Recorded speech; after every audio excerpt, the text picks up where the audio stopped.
hard to hear what Prabhupada's saying, at the beach because of the waves.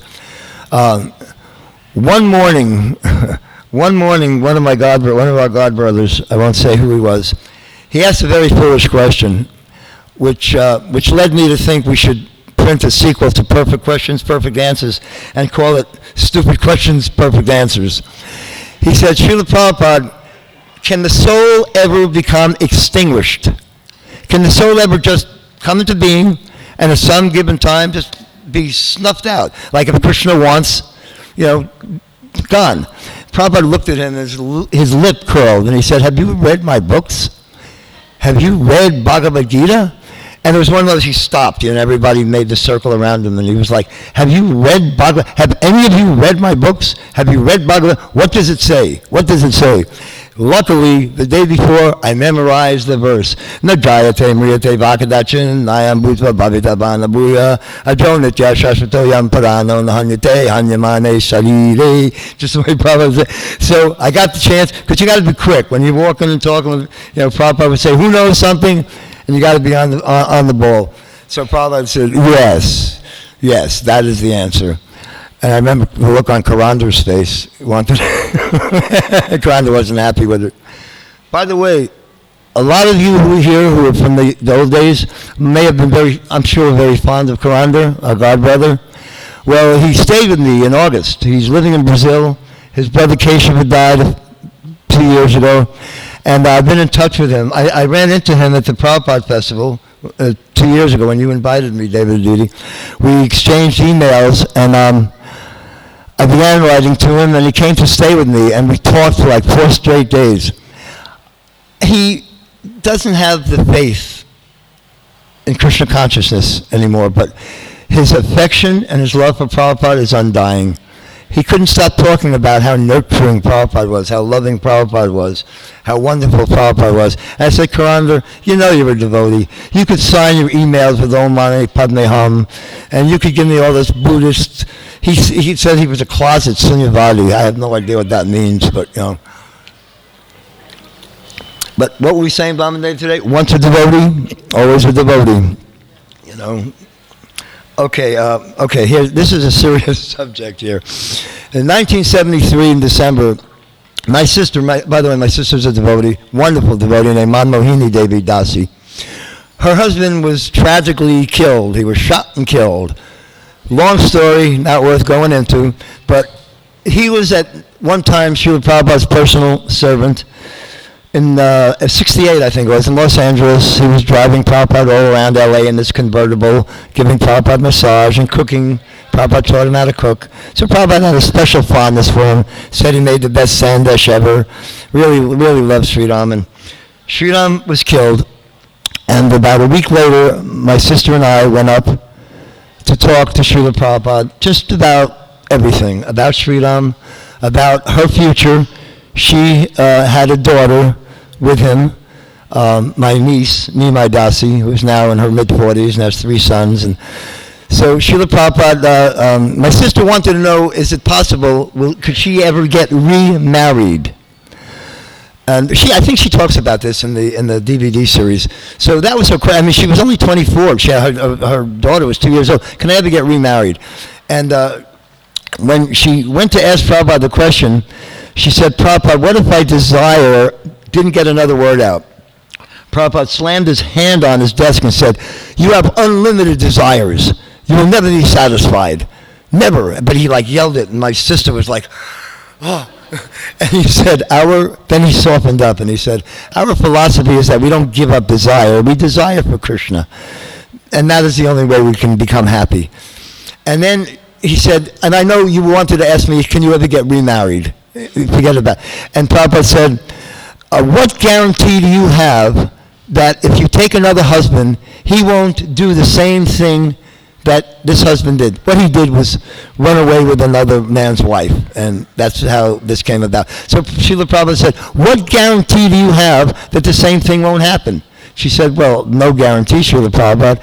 He said, well, I will make you this deal. If you find somebody that you wish to marry, you get the guarantee in writing, you bring me that guarantee, and then we'll talk about it. He said, in the meantime, give all your love to your daughter. You have your brother to protect you. You have your god brothers in the community. What do you need? Another husband. And besides which, he said there was a word, and I forget. It sounded like adakajani, means that if in a marriage there's no union, adakajani, then the woman can get remarried. But if there is union, meaning child, widow. So my sister was the first widow, wearing white, bona fide widow, And she remained widow for 40 years and followed that instruction very nicely. But at some point, Srila Prabhupada turned his attention towards Sridham. And he said, Sridham was a good boy. Oh, okay, let me go back. So it was me and Mamahini in the room, and Srutakirti was his servant at the time. And Srutakirti at the time was asking Srila Prabhupada if he could get married. And Prabhupada kept telling him, no, I want you to wait. But Srutakirti kept bothering him. No, I want to get married, Prabhupada. I want to get married, which meant no more being your personal. And so as Srutakirti, he brought us into the room, and as he was leaving the room, Prabhupada said, no, stay. I want you to hear this. I want you to hear this. So as he was speaking about Sridham, he said, Sridham, some years ago, was my personal servant. Like Srutakirti, he was massaging, he was cooking for me. And then he asked me, can he get married? And I said, you're young. Better you should wait. But he insisted, and I let him. And then he went crazy. These are his exact words. And then he went crazy.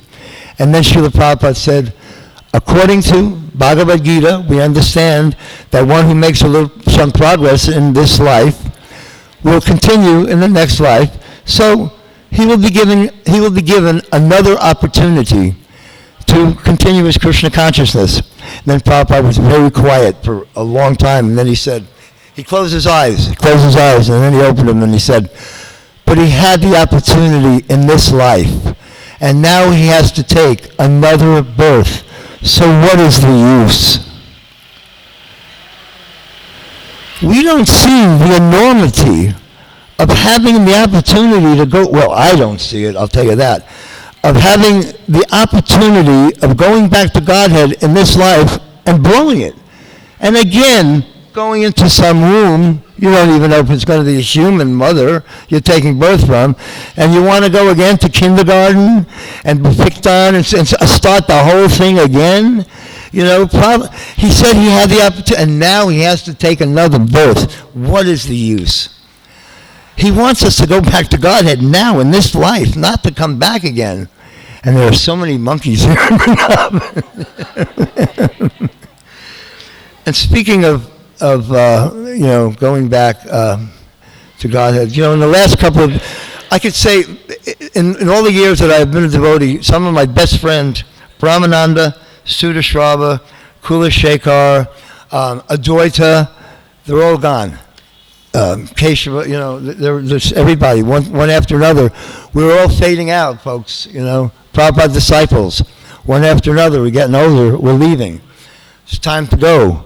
So I think every one of us should have a night like this of talking, everybody. We all have our stories, our experiences. Like I was saying with Vamandev today, I've made a career out of trying to avoid Prabhupada's mercy, trying to just not accept his causeless mercy. But where am I going? My sister's a devotee. My first wife's a devotee. My wife's a devotee. My 3 sons are devotees. My stepson's a sannyasi. My daughter's a devotee. My niece is a devotee. All my friends are devotees. Where am I going? And once you step into this life, once you surrender, there's no turning back. Once you give your life to Srila Prabhupada or Srila Prabhupada's representative, Srila Prabhupada's mission, that's it. You're finished. Your material life is done. There's no turning back. And I've realized this the hard way. And somehow or other, after trials and tribulations, here I am in Vrindavan, 2015, sitting up here speaking my little story. So thank you for letting me speak. And Hare Krishna. Nice to be here. Hare Krishna.